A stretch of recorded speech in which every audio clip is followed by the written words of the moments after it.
All right, guys, we're jumping back in here. We had some slight technical difficulties. Y'all didn't hear about this, but we did have some slight technical issues. But we're back and we're still alive.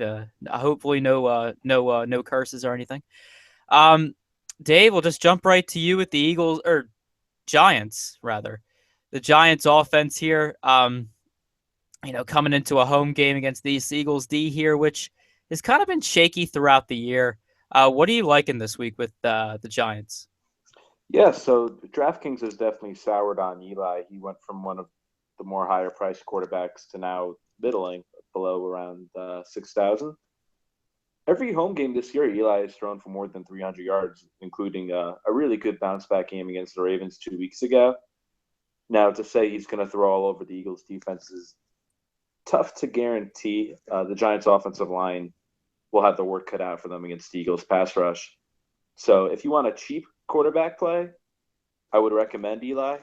But the receivers right now, the only one to stack him with is Odell Beckham because Sterling Shepard has been invisible for the last month, and Victor Cruz clearly isn't the same player. No, I mean Cruz showed a little bit of a flash the first game of the year against the Cowboys, but after that, I mean, he hasn't done much. Sterling Shepard, mediocre rookie year coming out. Again, as you were saying, Dave, Odell Beckham's the only receiving option he has, and quite frankly, you have to ask yourself, is he going to do much in this game, especially if the Eagles are solely going to game plan for him? And I Yeah, don't know. it's worth. Yeah, Yeah, I I don't know. I think it's worth a GPP flyer, but I don't know. I'm not on it too much in that spot. Um, Moving on to our next game here, we have the New York Jets going up against the Miami Dolphins. Right now, the Dolphins are favored by 3.5 points in a game that features a 44-point total. No injuries on the Jets side. Do have some injury news here with the Jets. Devonta Parker is questionable with a hamstring injury. Uh, Looks to be a game time decision going on there. Jarvis Landry, yeah, I don't know. I saw some on him, but he's fine. All right. So yeah. Oh man, I just. Ooh. um. Yeah. So Gary, going to you with the Jets here. I don't know what's to like. What's to like in this spot? I'm not a huge fan of much on the Jets, but every time we seem to have these New York Jets games, you seem to have some hot takes. So I'd love to hear 'em. This might be a cold week for me. I'm more interested in the Dolphin side of things. But if I was playing a Jet, go Brandon Marshall as a GPP flyer, just because of the volume he gets on a weekly basis. And Matt Forte found the end zone twice last week, so if you're looking at his game log, you're going to see a pretty inflated stat line. Bilal Powell is eating into his volume. So he's not my favorite running back play this week. And I can't trust Fitzpatrick at all. He's just, I can't trust him. His coach can't trust him. I don't think he's actually. I wouldn't play him. I would just take his number one target and hope that. It's safe to assume that any success he would have, Brandon Marshall would have. But the Dolphin side of things is interesting for me. Dave, who do you like over there? yeah. Jarvis Landry, everyone's favorite lock. He's a great play this week. The Jets can't cover the slot receiver, and now they have to respect the run a little more, given that Jay Ajayi has turned into Jim Brown. uh, as far as the other Dolphins receivers, I just can't trust them. Devontae Parker, even if he was healthy, I wouldn't want any piece of him. Kenny Stills, if DraftKings gave points for drops, he'd be the league leader. But unfortunately, they don't. So Jarvis or bust for me. Yeah. I would actually go Kenny Stills. Mhm. Only because we've seen the Jets get torched. Um, uh, Receivers that are running deep routes, and Kenny Stills is the deep route runner for the Dolphins. Yeah, that's Yeah. true. He's just got to catch him. Exactly. Yep. Uh, yeah, you guys were talking about Jay Ajayi. I mean, he is a monster. His price has crept up all the way to 6K on DraftKings. But, the opportunities are there. In the last two games that he played before the Dolphins bye week this past Sunday. He's had 25 and 28 rushing attempts, very solid. Of course, rushing for over 200 yards in both those games. Is not really a factor in the passing game though. His only saw 3 targets combined in those 2 games, so definitely not a guy in the passing game. But I don't know. I think he makes for a terrific GPP play this week. Am I the only one who's like on that? Yeah. No, I agree. I think 6,000. It could be a bargain depending how you look at it. I mean, if the guy's going to get 25 touches again, 100 yards, and maybe a couple scores too. Yeah, I mean, my logic behind the play though is mainly just driven by ownership and just people's biases. Because with the Dolphins not playing at all last week, people are not going to think about it. Jay Ajayi. The Jay Ajayi is not on people's minds, but if you look at his skills, you got to think about it for a second. Yeah, I don't hate the play at all. Yeah. I think 6,000 is pretty reasonable. Gary, you seem to have some opposition to my optimism. As per usual. So there's yeah, we do clash a little bit. So this is our first one of the night. There's a few pass funnel teams in the league, and I view the Jets as one of them. They're, they give up the 3rd most fantasy points to wide receivers and only the 19th most to running backs. Like them, the Bucks, the Titans, they funnel all the fantasy production to the pass. So I think this is a perfect Tannehill. They capitalize on all that production that Jay Ajayi's done the past couple weeks, and they get some play action passes that really ignite the passing game, because that's where the Jets get burned. I'm never playing Tannehill again. Oh, never Tannehill. That's never a boat again. that I always can. I can always ride there. Looking at our next game here, we have the Jacksonville Jaguars going up against the Kansas City Chiefs.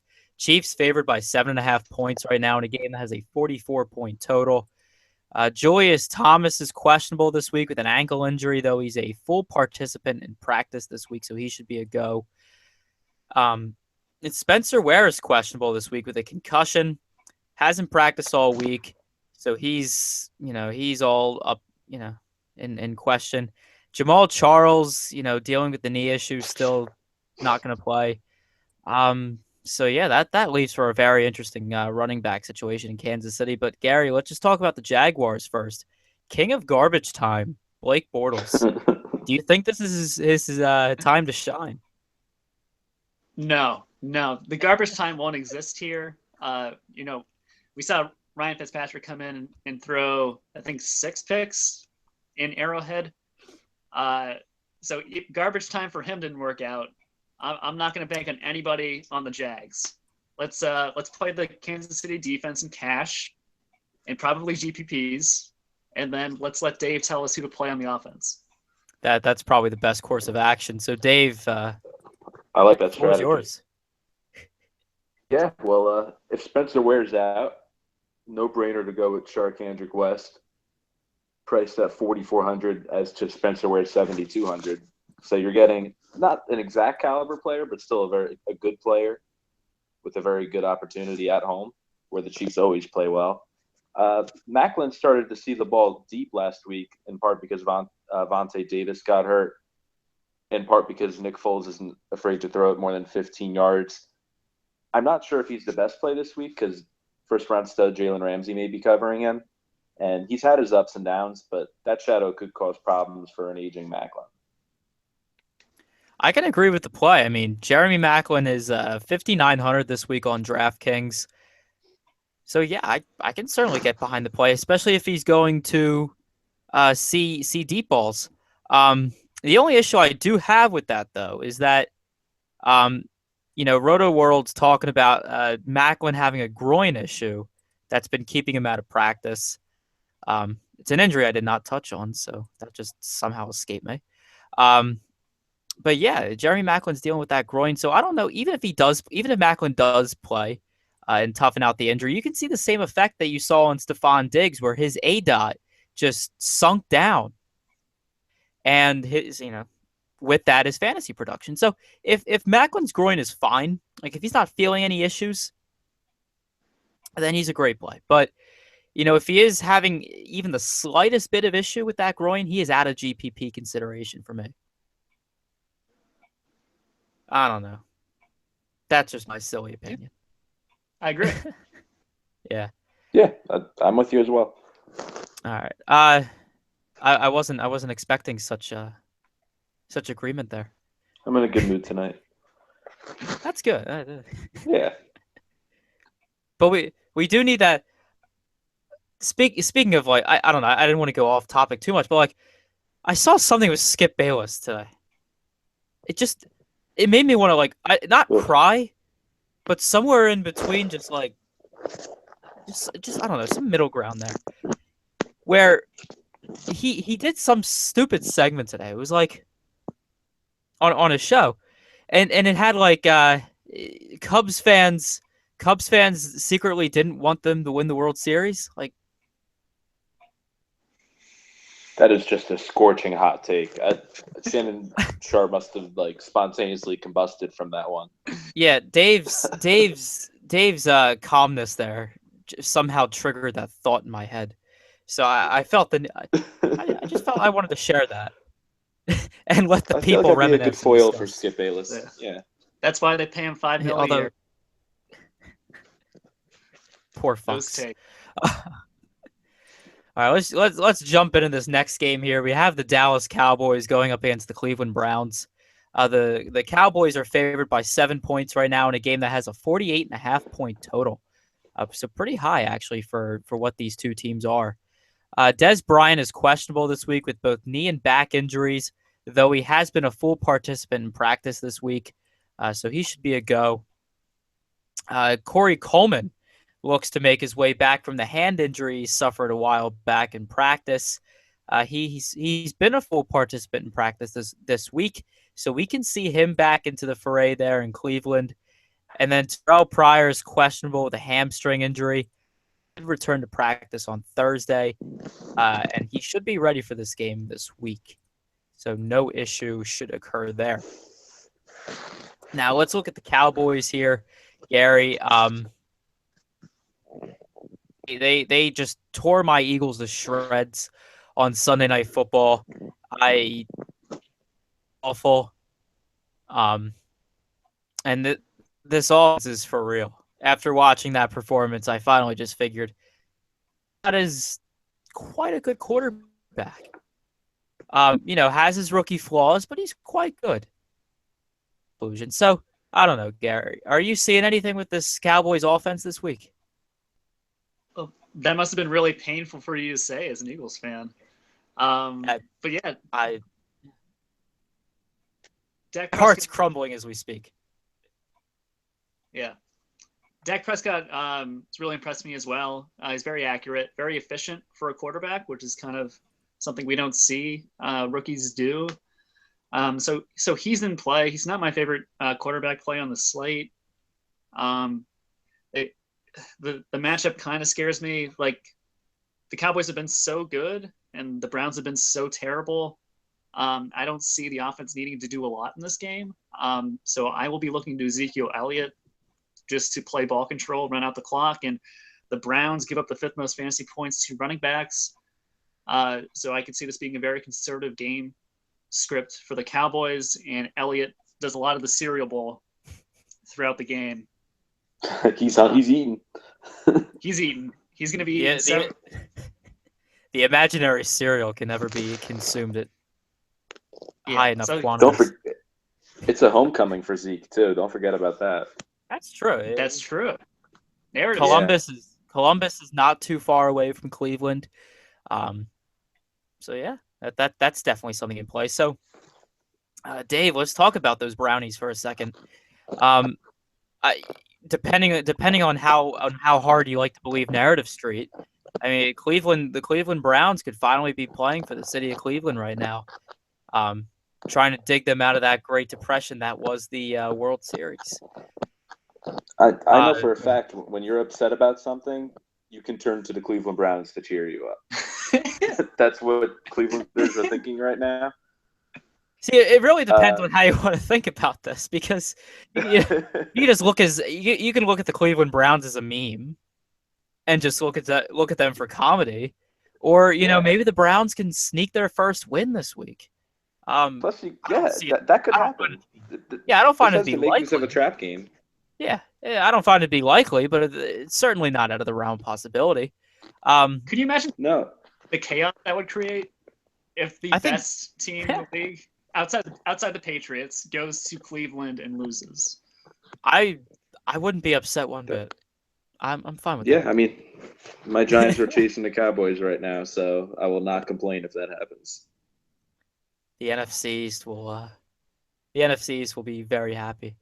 Yeah. But yeah, Dave, Yeah. as we're looking at this Browns offense here, Corey Coleman coming back into fruition, from that hand injury, that can take a ton of fantasy. I mean, that's going to take a ton of fantasy value away from Terrell Pryor, whose dominance really only occurred because of Corey Coleman's not being there and just the opportunities that Terrell Pryor saw because of that. So do you see anyone on this team from the Browns being fantasy relevant this week? I still think Pryor is fantasy relevant. You could see the Cowboys jumping out big time in this one, taking a quick 14 or even 17-0 lead. And then it'll be the Josh McCown show. The Cowboys secondary is really banged up. He'll be playing from behind with legitimate passing targets: Duke Johnson, Gary Barnidge, Corey Coleman, Terrell Pryor, Andrew Hawkins. I think McCown can get some good numbers this game. Just like last week, I see him as a pretty good cash play. Yeah, I mean, you can make an argument for some of these Browns players. Obviously Corey Coleman at 4,500. I like him in that spot. The only guy, as the self-proclaimed Isaiah Crowell whisperer, I don't like Isaiah Crowell this week. I just think that the Cowboys, they just take away possessions from their opponents, and because of that, I just don't like I don't like this Browns offense a whole lot. Especially not Isaiah Crowell this week, a guy that I love to heavily hype week in, week out. It just warms my heart. It warms my heart and my bias that Isaiah Crowell will not be in our lineup at the end of this podcast. I don't know. I might put him in there just to put him back where he belongs. I like to see how that lineup would perform just out of spite. We'll just the see what lineup being happens. created out of spite. Stay tuned. All right. So those are our brownies there. Let's just jump into this next game here where we have the Pittsburgh Steelers going up against the Baltimore Ravens. Right now, the Steelers are favored by 1.5 points in a game that features a 43-point total. Rumor has it that Ben Roethlisberger might be on his way back into this offense. Would like to see that happen. Would love to see that happen for reasons that I will explain in a second here. And no injuries on the Ravens side that I can see here, other than Steve Smith still being out with those injuries there. So, Gary, let's talk about the Steelers for a second. Right now Landry Jones is still the quarterback, as far as the public knows, but Ben Roethlisberger, like I just said, apparently he's making his way back. Could play this week. So that'd be really nice to see. Based on the quarterback, who do you like for the Steelers in both situations? Is there anyone you would like, regardless? Well, so I like the two studs, Antonio Brown and Le'Veon Bell, regardless of who's the quarterback. And I think the quarterback that's playing decides how I rank them. So if Antonio Brown, I would have ahead of Le'Veon Bell, and the reverse if Landry is playing. But this is the division rivalry, Ravens Steelers. Their best players always show up for this. And I don't expect a lot of points to be scored, but I expect the usage for Bell and Brown to be much higher than it is normally. So I wouldn't play a quarterback with any of them, even if Ben Roethlisberger's back, but I have no problem playing Brown or Bell in in tournaments. I mean, if Ben Roethlisberger is playing on Sunday, Antonio Brown at 8,900 is a steal. All right, that's there's no doubt about that. And then Le'Veon Bell even becomes a fantastic play. Although I do think Le'Veon Bell is in play, regardless of whether or not Ben Roethlisberger is playing, because this Baltimore Ravens defense is not the Baltimore Ravens defense that they used to be by any stretch. I don't know. They're just bad, in my opinion. Dave, well, let's talk about this Ravens offense on the other side here. I don't know. No one, looking at this team, no one really excites me. There's just there's no big, like there's no big play. And with no Steve Smith, excited. Yeah. But you do see Terrence West chilling under the radar at 4,700, playing that Jets defense last week where Mike Wallace was just shredding them. He's been lighting it up. He had 100 yards against the Giants, 95 yards on 11 carries against the Redskins, and over 100 against the Raiders. I expect this to be a really physical game. The Steelers are getting Ryan Shazier and Cameron Hayward back for this one. But West should get 20 carries in this game, and he gets all the red zone touches. He'll get some dump-offs in DraftKings PPR format. He deserves a spot at 4,700. There's no doubt. I can get behind that. 4,700. He's been doing quite a bit since becoming the starting running back there. His touches have been slightly inconsistent, but he gets targets. Again, especially when they play the Giants, he saw 6 targets in that game. So I do like to play goal line carries. Oh yeah, there are definitely some good qualities there for Terrence West in this matchup, and I do like the play this week. Dale, I do think you've convinced me on that. Oh, I'm glad. And that may be the first time I've ever been convinced of such. I am honored. Oh man. All right, let's move on to our next game here, where this is a very intriguing matchup. We have the New Orleans Saints going up against the San Francisco 49ers. Saints favored by 3.5 in a game that features the 3-point total. No injuries on the Saints side of things. For the 49ers, Carlos Hyde is questionable this week with a shoulder injury. Has been practicing, but in a non-contact fashion. So I would say right now he's a game-time decision. And if he's out, there's certainly some contingencies there with the 49ers. But let's look at the Saints offense first. Dave, I'll start with you here with the Saints. I love a ton of options here. I mean, I'll let you talk on this right now, but oh man, this is exciting. Yeah. How about my guy, Michael Marcus Colston Thomas? Colston, has anyone seen him, or has he just been reincarnated? They're the same guy. Breeze loves him, hits him in the slot, lines up outside sometimes. And he's getting 6-7 catches a game. I don't see why he won't this week. Yeah, I mean, to pick out running back this week, but the whole Mark Ingram situation made things shady. I'm not opposed to taking him at 4,800. They're just going to leave him on the bench the rest of the year. He's too good for that. Hightower's earned some snaps, but I think Ingram's still the main ball carrier there. So, yeah, that could be a flyer in a GPP. I wouldn't argue that. I don't know how I feel about Mark Ingram, but I know the other options here. Michael Thomas, I really like him there, 5,500. Willie Snead at 58. Brandon Cooks at 75. Even Kobe Fleener at 34. I mean, just the stacking opportunities are just there. Mm-hmm.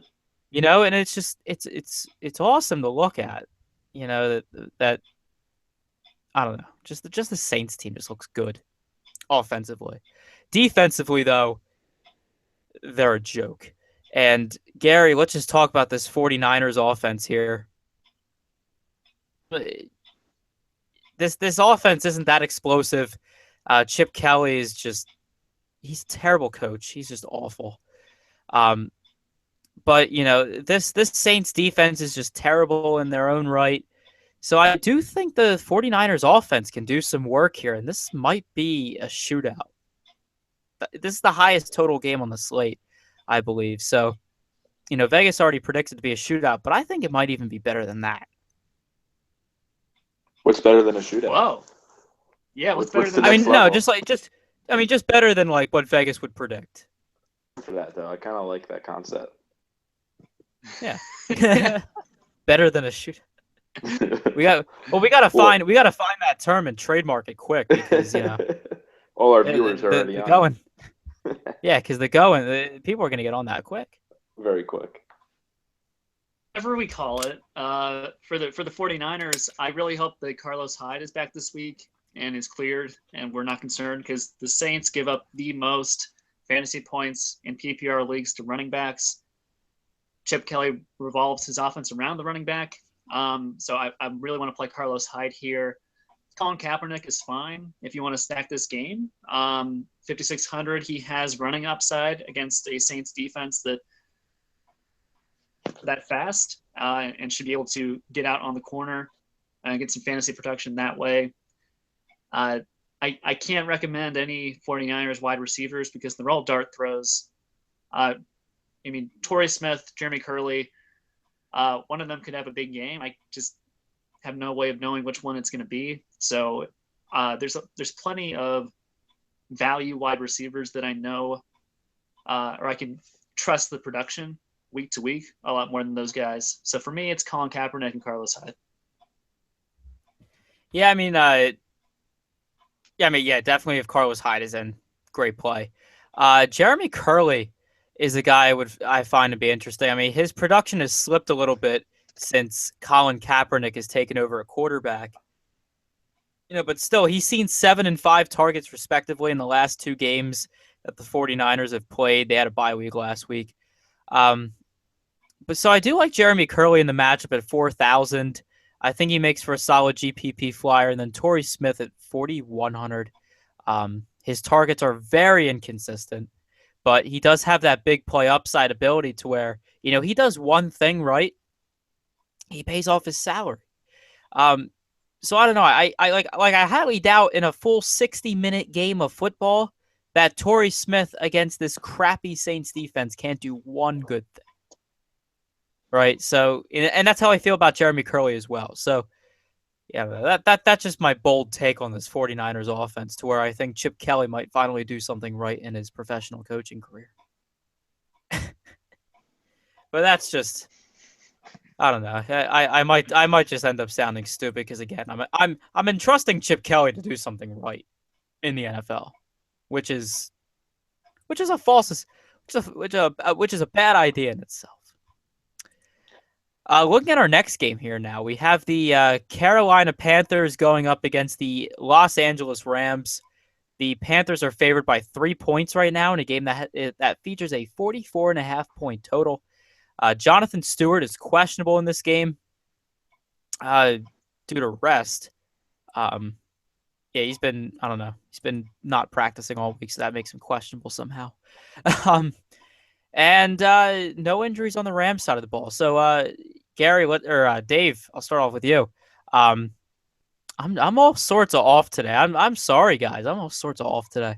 I don't know, with the NFL having the conversation with the Carolina Panthers and the whole hitting situation, might that make the Rams defense a little bit more conservative this week? No.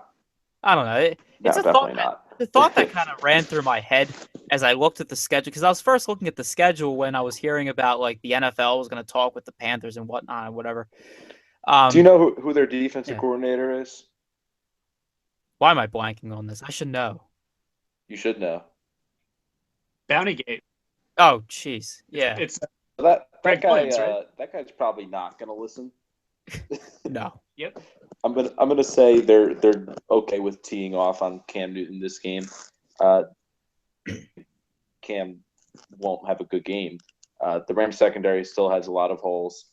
The Panthers finally have a little momentum off a nice, albeit kind of ugly, home win against the Cardinals. The Panthers don't have a lock that I can look at. Stewart's getting red zone carries. Kevin Benjamin's been quiet for a little while, but the Rams actually might have some opportunities. Gary, what do you think? Yeah, actually, I like Tavon Austin at 4,200 for the Rams. The Panthers, surprisingly, have given up the most fantasy points to wide receivers this year. It's something I would never have expected coming into the season, but that's just the way the team is. The kind of usage that he gets in that Rams offense.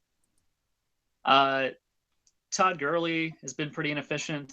I probably won't be going there. I won't try to get cute with a Rams quarterback. It's really Tavon Austin for me on that side. Which then leads to my next question. Are you double dipping?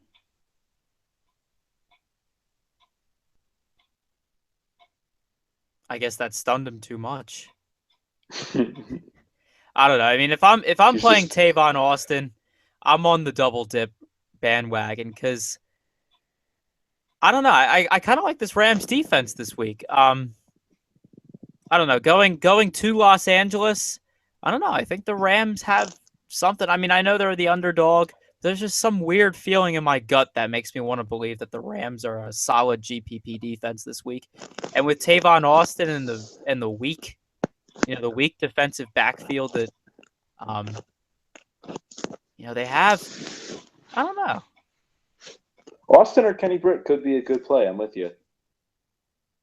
Yeah, it's something. Definitely something you should look at for GPPs this week. Speaking of GPPs, we probably have the best GPP game of the week right here in the Indianapolis Colts and the Green Bay Packers. Right now, the Packers are favored by 7.5 points right now in a game that has a 54-point total. The Colts have their own sets of injuries here with T.Y. Hilton having a hamstring issue. But was a full participant in practice on Thursday, so he looks to be okay. On the Packers side here, Randall Cobb's questionable with a hamstring injury that kept him out last week. And then Ty Montgomery is dealing with an illness. I don't know what, but yeah, he's dealing with that, so he's questionable for this week. That's it there on the Packers side of the ball. I don't know. Gary, something happened to Gary there. So Gary has left the building. Yeah. Yeah, I mean, we're looking at the Colts offense here. They're in Green Bay, so I think the dynamic of this game kind of changes a little bit because of that. I mean, the Colts are 7.5 point underdogs. They're implied for 23.3 points right now. There's definitely some fantasy goodness here. I mean, Jack Doyle, I think, is still in play. Andrew Luck is a solid GPP option. And if T.Y. Hilton is out for whatever reason, Dante Moncrief is just fantastic. Yeah, and I'm going to take a kind of contrarian view of this game. If the Colts were home, I'd be all in on this. But the Packers have played some weirdly ugly games at home this year. Players are going to be all over this game. I might just stay away because I can't focus in on who's really going to light it up. If I know Ty Montgomery's healthy, I think he's my one favorite play. I think he can run the ball up the middle and he'll catch his dump offs against a Colts defense that hasn't played the running back well at all this year. But besides Ty Montgomery and maybe Moncrief, I might just let it ride, let the others take it.